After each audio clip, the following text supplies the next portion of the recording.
시장의 잔주름까지 들여다보는 시간입니다. 시장 클로즈업. 자, 오늘은 시황맨이 출동합니다. 시황맨의 시장 타파 블로크 이동훈 대표와 함께 이야기 나눠보도록 하겠습니다. 어서 오세요. 네, 안녕하세요. 네. 자, 오늘도 저희가 총 3가지의 이슈를 준비했고요. 그 가운데 첫 번째 이슈가 무엇인지부터 한번 만나보도록 하겠습니다. 미중 무역 전쟁이 변수가 아닌 상수가 된 지 오래. 시장에서는 나름의 내성을 갖춰가려 하는데 문제는 이슈가 새로운 국면으로 자꾸 번지고 있다는 것.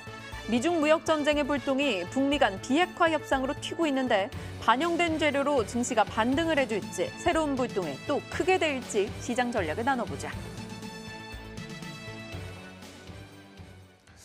참 지금 들어봤던 것처럼 미중 무역 분쟁의 첫 번째 고비는 일단 지나갔습니다. 그런데 계속해서 유럽연합으로도 이제 무역 분쟁과 갈등의 양상이 좀 확산되는 조짐이 나타나고 있고요. 그러면 이렇게 불안 요인이 커지면은 증시가 또 안 좋아야 될 것 같은데 또 증시는 좀 약간 안정되는 모습도 보이고 있었어요. 도대체 이 현상이 어떻게 된 건지 좀 설명을 해주셔야 될 것 같아요. 예, 사실 이게 단기 해소될 이슈는 아니죠. 네네. 이제 뭐 단지 무역 적자 좀 줄이자고 하는 게 아니라 그러니까 미중 간의 패권, 경제 패권하고 연결돼 있는 그런 문제이기 때문에 시간이 좀 걸릴 사안이긴 합니다. 근데 이제 다만 이게 이제 장기화됐을 때 서로 간의 어떤 부담이 크다라는 점, 그리고 이미 이제 예상이 돼 있던 어떤 무역 관세 부과가 이제 실행이 되면서 다음 관세 부과까지는 시간 여유가 좀 생겼거든요. 그러니까 네. 7월 말로 현재 예정이 돼 있죠. 그러니까 시간 여유가 있기 때문에 그 사이에 큰 일이 벌어질 것 같지는 않다.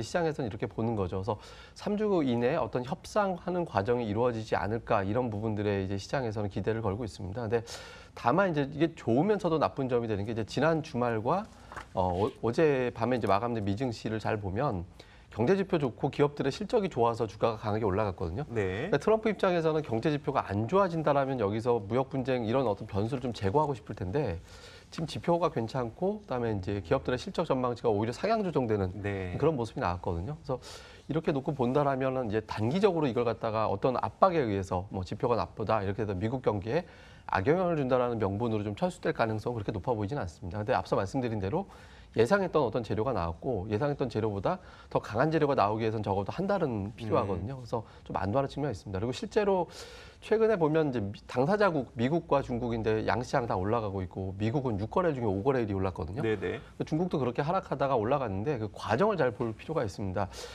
우리가 보통 증시가 아주 큰 압박을 받을 때 등장하는 용어가 신용경색이거든요. 네네. 예, 경제 상황, 경제 시스템의 어떤 위축을 받는 상황, 즉 경제 시스템이라는 건 결국에는 이제 돈을 대출받아서 이 대출받은 돈을 바탕으로 경제 활동이 돌아가는 그렇죠, 거 그렇죠. 얘기하는 건데 네.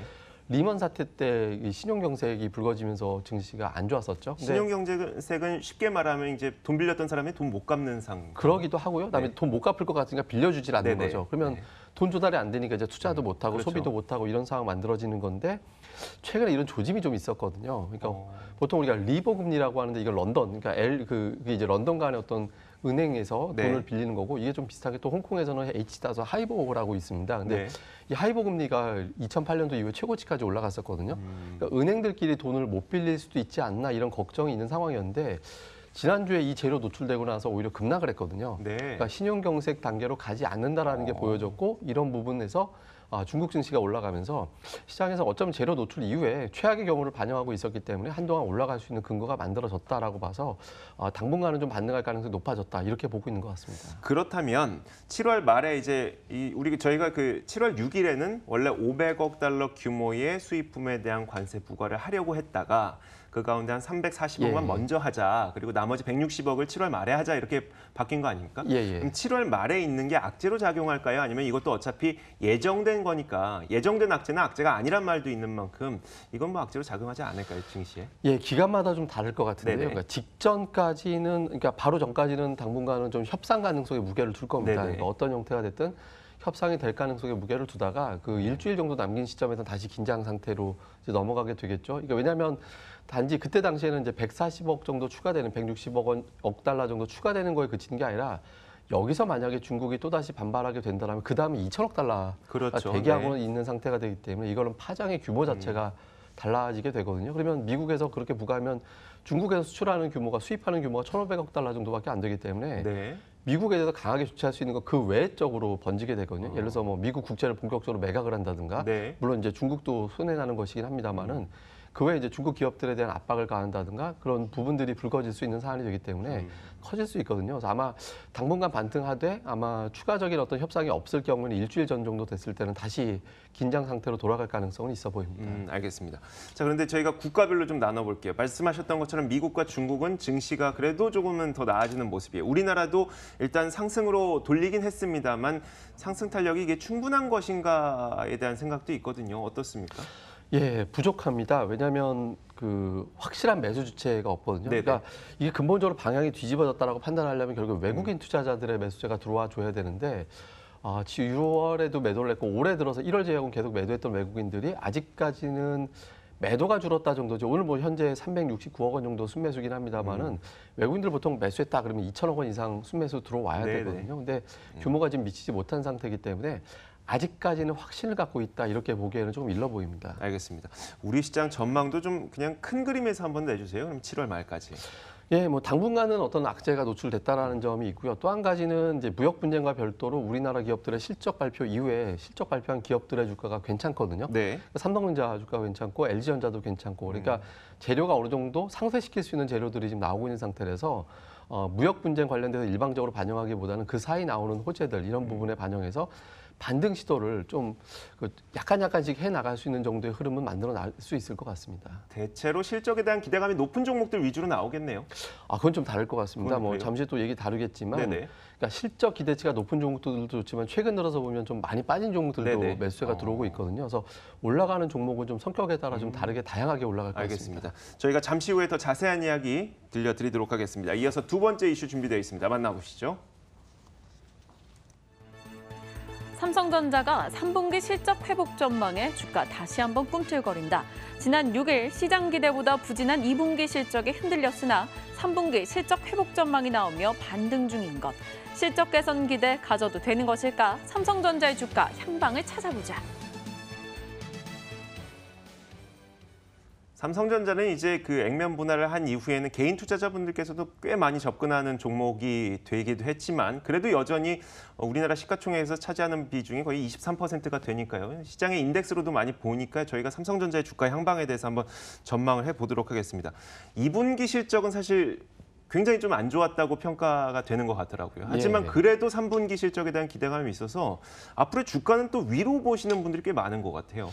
예, 이게 지금 사실은 확인하고 갈 거냐, 저점으로 볼 거냐, 여기에 따라서 네네. 양상이 좀 다를 것 같습니다. 그래서 저점이라는 인식은 지금 봐서는 삼성전자 3분기 실적이 좋아질 것이다라는 것은 이런 뭐 표현이 좀 조심스럽긴 합니다만 거의 명백하다 이런 분위기거든요. 그러니까 14조 8천억보다는 어쨌든 좋을 것이다. 네네. 그래서 증권사별로 16조 원 후반과 17조 원 초반 사이에 지금 몰려 있거든요. 그래서 뭐 부진하게 나온다 하더라도 최소 16조 원 이상 본다라면 어쨌든 2분기보다는 좋아지는 거잖아요. 네네. 그래서 그 명분도 어느 정도는 좀 어느 정도 신뢰감이 있는 것 같습니다. 그러니까 애플에 공급하는 제품 자체가 기여하는 게 1조 원 정도 될 것이다. 네. 이런 쪽으로 좀 분석되고 있고 반도체 가격도 그렇게 쉽게 떨어지는 구조는 아니기 때문에 3분기의 실적은 어느 정도 좋아질 것이다라는데 이제 관건은 이제 이걸 확인할 거냐. 확인한다라는 거는 현재 3분기가 시작된 거기 때문에 7, 8월 동향을 보고 움직일 거냐. 아니면은 미리 움직일 거냐라는 게 관건이거든요. 네, 그러니까 네. 좋아질 것이다라는 게 워낙 2분기에 부진했기 때문에 실제 추이를 좀 보겠다라는 투자자들도 있을 겁니다. 근데 현재까지의 반응은 일단 3분기 실적이 좋아진다. 그러니까 먼저 매수할 필요가 있다라는 쪽으로 네. 먼저 무게가 실리고 있습니다. 어제 그제까지만 해도 실적 발표 이후에 외국인들은 매수하지 않았었거든요. 근데 오늘 잘 보면 이게 잠정 집계긴 합니다만은 2시 20분 현재 외국인 투자자들이 삼성전자 한 110만 주 정도 순매수한 것으로 현재까지는 보여지고 있거든요. 그러니까 기관들이 43만 주 매도인데 잘 보면 국가지 자체가 64만 주기 때문에 네. 국가주택 같은 경우는 실질적으로 뭐 차익 거래 쪽으로 이제 치중한다라는 점에서 보면 실질적인 매도라고 보기 좀 어렵습니다. 그러니까 기관과 외국인 투자자들이 동시에 매수하고 있다라고 봐도 무리는 없거든요. 그리고 네. 최근 들어서 삼성전자에 대한 공매도도 급격하게 늘어나고 있다라는 조짐은 없습니다. 그래서 3분기 실적 회복에 대한 어떤 무게감을 두고 있다라고 봐야 되겠고요. 또 한 가지는 삼성전자가 갖는 상징성. 그러니까 한국 증시가 부정적으로 볼 때는 삼성전자 매도가 많을 수밖에 없는데 네네. 지금 보면 삼성전자를 비롯해서 우리 증시에 대한 어떤 시각 자체가 이전보다는 조금 부드러워진 건 사실이거든요. 네. 아까 말씀드린 대로 외국인 투자자들이 뭐 본격적으로 매수하거나 그런 건 아니기 때문에 아직까지는 조심스럽긴 합니다만은 어쨌든 증시 자체가 매도일 변도로 가는 상황이 아니라면 워낙 저평가다라는 거에 대해서 이제 공감을 하고 있어서 조심스럽고 완만한 상승은 나올 겁니다. 근데 다만 이제 조금 확인해 봐야 되는 거는 이게 대형주다 보니까 그러니까 선물 옵션 영향 받을 네, 수밖에 네, 없거든요. 네. 오늘 잘 보면 삼성전자 올라가니까 셀트리온은 하락하고 이런 또 삼성바이오가 빠지고 네, 네. 이렇게 좀 엇박자가 나오고 있거든요. 바꾸면 제약바이오가 또 올라가면 삼성전자가 눌릴 수도 있거든요. 네, 네. 그래서 이런 부분 해결을 시켜주려면 결국에는 선물 시장에서 위로 보고 있는 어떤 투자, 아래 보고 있던 투자들이 위로 방향을 바꿔줘야 돼서 선물 매도가 풀려진다면 아마 조금 더 위로 올라갈 수 있는 계기는 만들 것 같습니다. 삼성전자는 말씀하셨던 것처럼 저희가 시장의 어떤 인덱스로도 활용이 되고 코스피 200 지수에도 편입이 되어 있고 이걸 이용해서 그 200 지수를 이용해서 또 선물 매수 매도도 이루어지다 보니까 삼성전자는 본연의 가치가 아닌 좀 다른 수급적인 요인들도 작용하는 것 같아요. 근데 이제 삼성전자를 주요 고객사로 갖고 있는 반도체, 뭐 소재주, 뭐 그리고 장비주 이런 종목들은 또 이야기가 다르잖아요. 만약에 예. 삼성전자가 주가는 오르지 못한다고 하더라도 반도체 사업이 계속 잘 되고 있다는 것만 시간이 지나갈수록 확인이 된다면 예. 장비주나 소재주 이런 것들은 좀 빠르게 올라갈 수 있을까요? 예, 실제로 이제 최근 들어서 보면 관련주 중에서 선별적으로 좀 올라가는 종목들이 네네. 나옵니다. 근데 이제 장비주 중에서도 좀 성격이 좀 다 다르거든요. 예를 들어서 뭐 초기 투자할 때 뭐 인프라 구축하는 업체들 같은 경우는 향후에 투자를 많이 할지 여부가 중요한 거고 네네. 반도체 생산 자체가 되는 거는 소재 쪽이라든가 뭐 이렇게 생산하는 과정에서 들어가는 장비 회사들이 유리하거든요. 네. 근데 최근 들어서 이제 먼저 출발했던 것은 사실 후공정 쪽, 그러니까 생산량 자체가 늘어나는 종목들 쪽이었는데 가장 최근에 올라가는 종목을 보면 예를 들어서 오늘 올라가는 종목이 신성 ENG, 클린룸 네네. 관련된 기업이죠. 그다음에 한양 ENG, STI 이런 종목들 같은 경우는 초기에 들어갈 때 설비 투자할 때 초기에 투입되는 장비들 만들어내는 네, 업체들이거든요. 네. 근데 이런 기업들의 주가도 강세를 보이고 있거든요. 그래서 지금 종합해서 본다면 생산량이라든가 투자를 가리는 것이 아니라 반도체 업황 자체는 여전히 좋다라고 반영하고 있습니다. 이게 기존까지 좀 달랐습니다. 그러니까 네네. 불과 한 1, 2주 전까지만 해도 인프라 쪽은 부진했었고 소재 쪽이 좀 강했었거든요. 그러니까 이런 얘기죠. 예. 지금까지는 과거까지는 SK 하이닉스나 삼성전자가 반도체를 추가로 더 증설할지는 예, 모르겠어. 그렇다 보니까 이제 인프라를 설치하는 그런 기업들의 주가는 잘 못 올라갔었는데 예. 이제는 그 기업들의 주가까지 올라간다는 거죠. 예, 오늘 장의 특징이 그런 기업들의 주가가 상대적으로 강하거든요. 그래서 지금 현재로서는 반도체 업황에 대해서는 시장에서는 어느 정도 좀 받아들여지기 시작하는 것 같습니다. 알겠습니다. 자, 이어서 저희가 세 번째 이슈가 제가 아까 예고해드렸던 과연 어떤 종목들이 올라가고 있는지에 대한 이야기입니다. 이슈 만나보시죠. 시장이 이틀간 올라주고 있는데 그 반등폭은 만족스럽지 않다. 종목별 순환매가 이어지며 상승의 연속성을 띠지 못하는 상황. 단기 반등 이후 연속성을 갖고 올라줄 종목은 어떤 게 있을지 추후의 주도주를 지금 골라보자. 사실 질문이 두 가지로 나뉠 것 같아요. 그러니까 앞으로의 주도하게 될 기업들과 그리고 지금까지 시장 반등을 이끌었던 주도 기업들 이게 좀 다를 것 같은데요. 예, 우선 이제 그 최근의 반등은 낙폭과대에서 올라온 거거든요. 그러니까 주도주하고 반등 올라온 종목하고 차이가 뭐냐면, 네. 그러니까 반등할 때 종목은 상승 종목 수 자체가 굉장히 많이 올라갑니다. 예를 들어서 뭐 한 900개 올라가고 200개 하락하고 이런 네네. 비율이 될 정도로 대부분의 종목이 올라갔다는 얘기거든요. 근데 상승하는 구간에서는 상승 종목 수 자체가 줄어듭니다. 그러니까 하락하고 상승 종목 수가 비슷하거나 오히려 하락하는 종목이 더 많은데 치고 가는 종목들은 굉장히 강하게 가는 네네. 그런 경향을 좀 보이거든요. 근데 지금은 워낙 많이 빠진 상태에서 상승 종목 수 자체가 늘어나고 있는 상태이기 때문에 좀 고르게 올라가는 그런 특성이 있는데요. 근데 대표적으로 좀 꽂아보면 첫 번째는 낙폭과대주들. 네. 뭐 대형주 중에서 최근에 좀 강했던 게 뭐 LG 디스플레이 같은 경우는 고점 대비 거의 절반 가까이 빠진 그렇죠. 상태였죠. 네. 그다음에 며칠 전에 또 현대차 그룹이 좀 반등하는 그런 모습이 나왔고 또 최근 한 일주일 사이에 특징적인 게 애플 관련주들이 좀 강합니다. 네. 그러니까 LG 이노텍도 강하지만 코스닥에 있는 정도 뭐 아모텍이라든가 아니면 인터플렉스라든가 이런 종들이 강하거든요. 그러니까 대표적으로 낙폭 과대주들에 포함이 되죠. 물론 이제 대부분 다 낙폭 과대주지만 그러니까 이전부터 워낙 많이 빠져 있던 유형의 기업들이거든요. 그래서 이런 기업들이 좀 한 축을 담당하면서 올라가는 측면이 있고요. 또 한 가지는 이제 대형 IT주와 어떤 바이오주, 그러니까 시가총액 상위 종목은 상승폭은 크지는 않지만 방향을 잡아줄 수는 있거든요. 어제 같은 경우 SK 하이닉스가 강했고 네. 오늘 비록 조정 보이지만 어제 삼성바이오라든가 이런 종들이 강했죠. 오늘은 또 한미약품이라든가 또 뭐 티슈진 이런 종들이 네네. 강세를 보이고 있거든요. 그래서 시총 상위 종목들 중에서 선별적으로도 순환하듯이 돌아가는 축이 하나가 있고요. 마지막으로는 저는 계속 좀 관심 있게 보는 건데 기관하고 외국인들이 물량 많이 모아놓고 있는 상태에서 시장이 안 좋은 탓에 주가가 많이 빠져있던 종목들이 있었습니다. 네. 근데 이런 게 빠져있거나 좀 정체해 있던 종목군들, 이런 게 좀 엔터주라든가 아니면은 뭐 반도체 장비라든가 이런 쪽에 많이 있는데 구체적으로 종목을 보면 뭐 YG 엔터테인먼트, 네네. 후성, 그다음에 SM이라든가 오늘 장 초반에 52주 신고가 갔다가 지금 마이너스로 밀렸는데 유니테스트라든가 네. 그러니까 이런 기업들이 강세를 보이고 있거든요. 그래서 크게 세 축, 낙폭과대주들이 하나의 어떤 축이 있고 그다음에 대형 IT주들의 순환매, 마지막으로는 기관 외국인들의 수급이 집중돼 있던 종목군들의 어떤 뭐 반전 뭐 이런 것들이 좀 이어진다고 봐야겠습니다. 저도 LG 디스플레이를 꽤 관심 있게 많이 봤었던 종목 가운데 하나가 LG 디스플레이였는데 최근에 그 주가 조정 날 때요. 그 자산 가치 기준으로 보면은 거의 주가가 금융 위기 보다도 더 안 좋은 그 정도로 주가가 많이 내려갔더라고요. 자산 가치 대비해서. 예. 그런데 이런 기업들은요. 이렇게 주가 반등이 나왔을 때 반등의 그 기간이라고 해야 될까요? 계속 올라갑니까? 아니면 조금 오르다가 이제 단기 반등 나오고 차익 실현해서 그냥 끝나게 됩니까? 그거는 이제 종목마다 실적 추정치에 네네. 따라서 좀 다른데요. 그러니까 LG 디스플레이 같은 경우는 아직까지는 시장 전망치는 하반기에는 그래도 적자폭이 좀 줄어들 네네. 거다라는 쪽에 무게를 두고 있거든요. 근데 이제 하반기에 실제로 적자폭을 줄이고 내년도 쪽에 이제 흑자로 넘어간다면 그 전제는 물론 있겠죠. LCD에서 OLED 쪽으로 네네. 성공적으로 이제 전환이 되는지 여부를 좀 따져볼 텐데 만약에 그게 가시적으로 본다라면은 주가가 의외로 상당히 강하게 갈 가능성도 있거든요. 그래서 지금 현재로서는 실적이 어떻게 변화되는지 그리고 이제 LG 디스플레이가 중국에서 이제 전환하고 있는 어떤 OLED 공장이라든가 이런 부분들이 어느 시점에서 이제 성과를 낼지에 따라서 조금 달라진다라고 봐야 되겠습니다. 현대차에 대한 관점은 어떠세요, 그러면?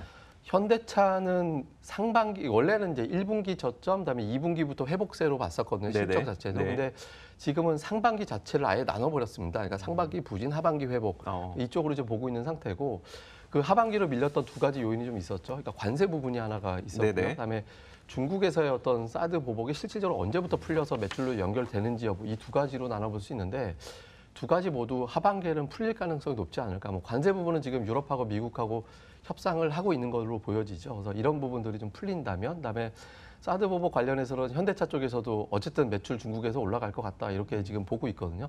그러니까 이런 부분들이 실제로 좀 입증이 된다라고 하면 역시 이제 주가도 좀 과매도에서 좀 벗어날 가능성이 높지 않나 이렇게 보고 있습니다. 알겠습니다. 자, 이렇게 저희가 시황을 전반적으로 한번 짚어봤고요. 이어서 좀 전략과 그리고 좀 공략해 볼 만한 종목은 어떤 것이 있을지 직접 들어보도록 하죠. 사실 그 내일장 전략이 뭐 특별한 게 있을까요? 근데 이제 조금 우리가 신중하게 봐야 되는 게 네. 지금부터 종목별 차별화가 나올 가능성이 있거든요. 지금 고민은 이겁니다. 그러니까 시장에 예탁금이 없습니다. 그러니까 네. 투자자들 예탁금 없고 개인들이 주로 매도하는 주체들이거든요. 거의 돈 다 넣어놨다는 얘기죠. 그리고 신용잔고도 상당히 많이 떨어졌습니다. 네네. 근데 신용잔고가 떨어지는 건 단기적으로 당연히 좋습니다. 근데 문제는 이거 자체가 매도 수급이거든요. 그러니까 매도 수급인데 예탁금이 증가돼서 이걸 받아준다라면 올라가는 종목이 계속 많아질 수 있는데 예탁금이 줄어들었다는 것은 중소형주 받아줄 힘이 그만큼 약화돼 있다는 얘기거든요. 네네. 그렇게 된다면 결국엔 수급에서는 외국인 기관 투자자들 장세로 갈 수밖에 없습니다. 그래서 이 두 주체들의 어떤 매수 주체의 힘, 이 두 주체들이 집중하고 있는 종목들 쪽으로 차별화가 될 가능성이 높기 때문에 어떤 테마라든가 이슈보다는 이런 수급적인 요인들을 잘 살펴보시면서 접근하시면 좋을 것 같습니다. 알겠습니다. 자, 그렇다면 어떤 종목을 우리가 공략해 볼 것인가? 제가 미리 보니까 기아차를 준비해 오셨어요. 예. 월드컵 때문에 준비하신 건 아니죠?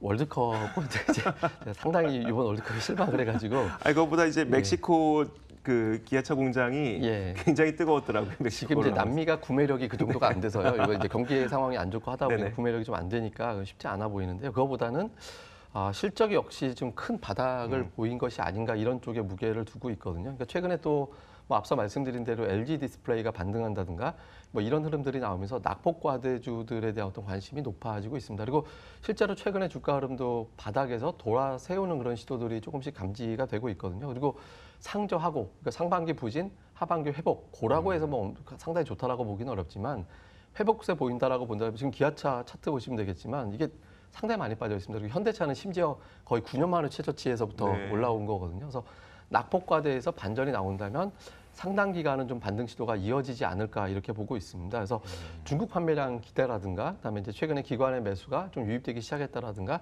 이런 것을 명분 삼아서 대략적으로 31,000원대 부근, 뭐 현재 주가 정도 부근 될 겁니다. 이제 이 정도에서 매수, 그다음에 손절매는 29,500원, 그러니까 3만 원이 핵심선인데 뭐 장중에 돌발적으로 이탈할 수도 있기 때문에 29,500원 정도 보고 목표 주가는 36,000원, 그러니까 뭐 계속 저항받고 있는 자리가 있습니다만 241선 정도 되는데 그 선 조금 돌파할 때 정도를 목표로 보면서 기아차, 낙폭과대주로 한번 관심 있게 보는 것도 좋겠습니다. 네, 알겠습니다. 자, 낙폭과대주로 관심 가질 만한 종목 기아차까지 짚어주셨고요. 3만 1,000원 선에서 매수를 해서 3만 6천 원 정도까지 보자. 다만 이 손절가는 2만 9,500원으로 설정을 해주셨습니다. 자, 이렇게 오늘은 여기서 정리하도록 하겠습니다. 지금까지 시황맨 블로크 이동훈 대표와 함께 이야기 나눠봤습니다. 오늘도 말씀 고맙습니다.